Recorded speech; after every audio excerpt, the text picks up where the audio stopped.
Ya. Rolling. Sudah, Mak? Ya. Bentar kamera rolling. Bentar.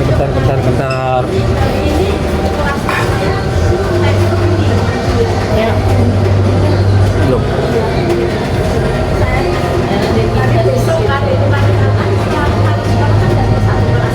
Selamat malam, Prof. Ya, malam. Bang Budi, terkait nih kan lagi maraknya nih pemberitaan terkait penelantaran anak.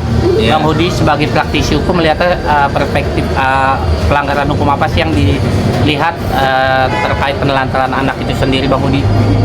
Ya, kalau bicara penelantaran anak ya, anak itu bukan dari secara ekonomi aja penelantaran itu, tapi secara psikis, sosial, begitu itu penelantaran. Jadi dalam hal ini misalnya seorang bapak atau seorang ibu membiarkan anak itu tuh, artinya tidak dibiayai lah secara ekonomi ya kan, atau tidak ada pengakuan terhadap anak itu, nah itu termasuk penelantaran.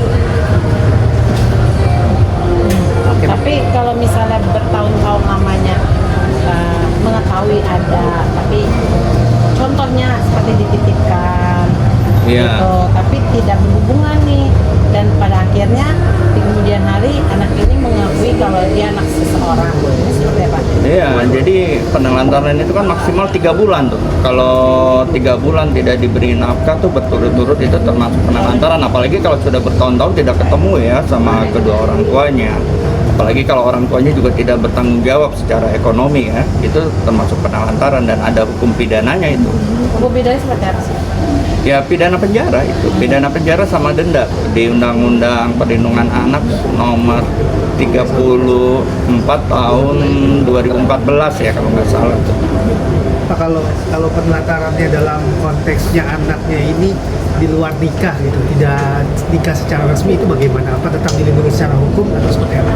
Kalau nikah tidak resmi itu anak adalah anak tetap, tapi secara keperdataan kan tidak tercatat, sehingga itu benar atau tidak kan tidak diketahui. Tapi orang tua yang melahirkan tuh, terutama ibu juga, kalau itu dibuang dan sebagainya, itu saya pikir itu juga termasuk hal yang kena ya. Karena kan kita bisa, selain kalau surat itu hanya keadilan prosedural, tapi substansinya itulah anak yang bersangkutan, itu saya pikirnya juga kena itu dengan hukuman. Pasal yang disangkakan apa? Pasal yang disangkakan apa? Pasal 76B itu Undang-Undang nomor tadi 34 tahun 2014, 35 tahun 2014 tuh. Tapi banyak mungkin kalau yang anak yang sebenarnya dia dibiayai, tapi tidak hanya diakui. Dalam artian biayanya nggak biaya dari bayi sampai besar gitu, kadang dikasihlah beberapa kebutuhan, tapi tidak diakui, itu seperti apa? Nah, itu tidak pengakuan kan secara psikis tuh. Anak kan biar bagaimanapun butuh pengakuan, walaupun dia dibiayain tapi tidak diakui kan ada. Kenapa tidak langsung diakui aja? Itu secara psikis, jadi bukan secara ekonomi aja, tetapi secara psikis itu juga penelantaran ya. Anak tidak diakui oleh ibunya, tidak diakui oleh bapaknya, cuma secara ekonomi aja dibiayain ya kan, tapi tidak ada pengakuan, itu termasuk penelantaran. Tapi seperti apa sih Pak, untuk mungkin case ini bukan 1-2 orang, banyak ya, lainnya walaupun public figure, orang biasa, dan pasti korbannya anak. Mungkin Bapak sebagai ini pandangannya tuh sebaiknya seperti apa hal ini tuh bisa mengurangi atau menghindari? Ya kalau menurut saya ya, anak itu adalah darah daging kita ya. Manusia yang beradab itu seyogyanya mengakui bahwa itu memang darah daging kita, kecuali manusia yang tidak beradab seperti itu. Artinya dia juga dalam anak itu kan tidak terjadi begitu saja, ada hubungan ya kan, kasih sayang tuh diantara dua laki-laki atau perempuan. Terus pada saat sudah terjadi, sudah melahirkan, tidak diakui, ini sepertinya kurang beradab ya. Kita kan bayangkan binatang aja tuh ngakuin tuh anak, dirawat. Ini manusia masa mau dibuang saja, ditelantarkan seperti itu, kayaknya tidak beradab ya. Walaupun dengan kondisi faktor mungkin saat itu, saat dia melahirkan anak itu banyak faktor yang tidak mendukung untuk kehidupan dia, ya salah satunya mentalnya, psikisnya, atau hal hal yang nggak bisa nih dia untuk melanjutkan hidupnya lagi atau mengakui secara publik seperti apa? Jadi menurut saya begini ya, pada saat dia melakukan itu sebenarnya dia sudah siap mental tuh, ya kan? Pada saat dia melakukan itu udah siap mental, apalagi anak itu dalam kandungan selama 9 bulan, itu seyogyanya mentalnya siap.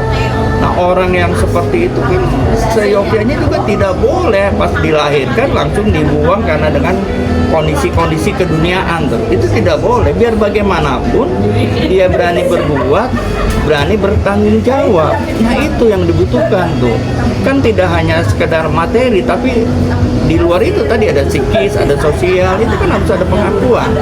Apabila itu tidak dilakukan, itu ternyata parah. Itu orang tua yang seperti itu parah banget, sampai membuang, menelantarkan, bahkan menitipkan anak tanpa ditengok lagi. Ada itu anak udah dititipkan ke orang lain tanpa ditengok lagi, sehingga anak itu tidak mengenal kedua orang tuanya. Ini sangat tidak beradab ya. Jadi menurut saya kita udah berani berbuat, udah diberi kesempatan tuh juga sama Tuhan kan, hamil 9 bulan. Sebenarnya 9 bulan itu ada waktu untuk mempersiapkan diri itu. Bagaimana nih kalau bayi ini lahir kan? Jadi harus segera diurus, bukan dibuang atau ditelantarkan atau dititipkan ke orang. Berarti bisa dibuktikan ada unsur kesengajaan ya? Ya itu kesengajaan, betul. Kesengajaan itu makanya ada tindak pidananya. Kalau misal si admin melapor, Ya kena itu orang tuanya, anaknya melapor ya, kena itu orang tuanya, ya begitu. Kena pasal lah orang tuanya kalau anaknya melapor. Kalau dalam praktiknya kendala apa sih Pak yang biasa dihadapi aparat-aparat penegak hukum saat menangani kasus penelantaran anak seperti itu? Kalau kendala sih menurut saya kan ya penegak hukum tidak ada tuh.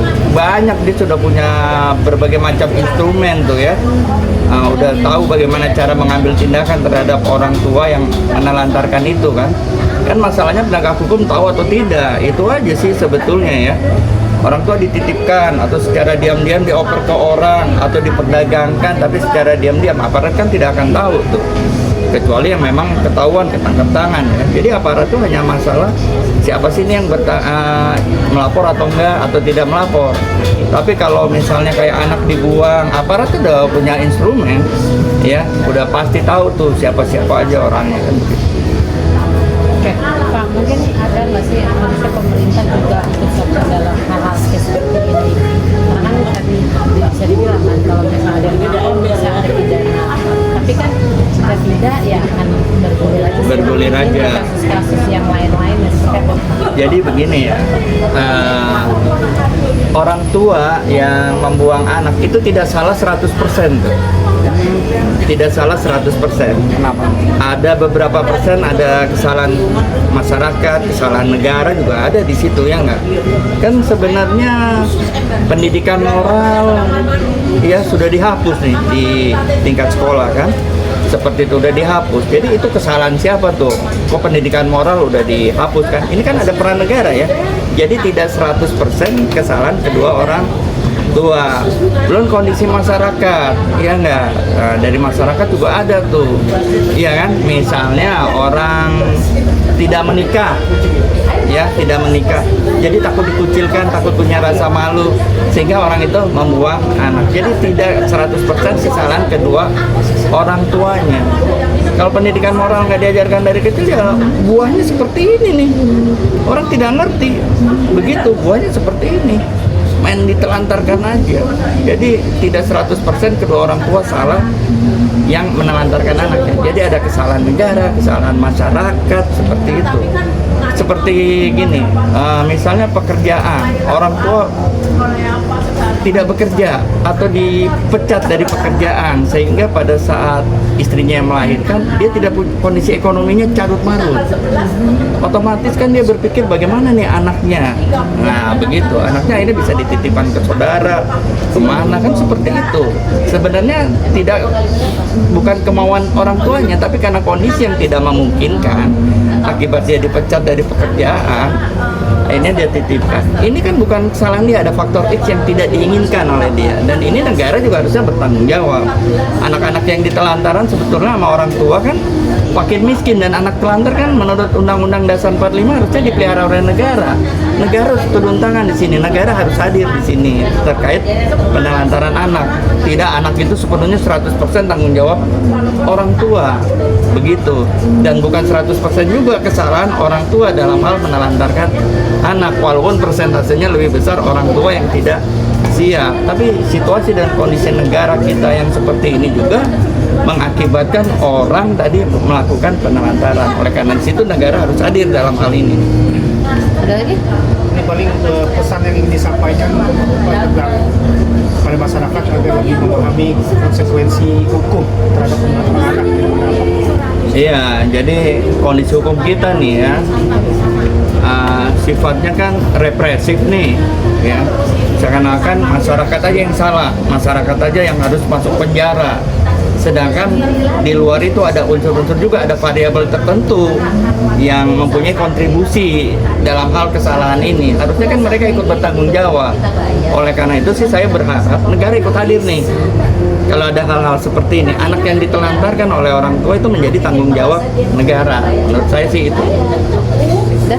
Pasal buat ini Pak, orang tua yang menelantarkan anak dan hukumannya berapa tahun gitu Pak? Ancamannya pasalnya 76B, ancamannya tuh sekitar 5 tahun ya penjara.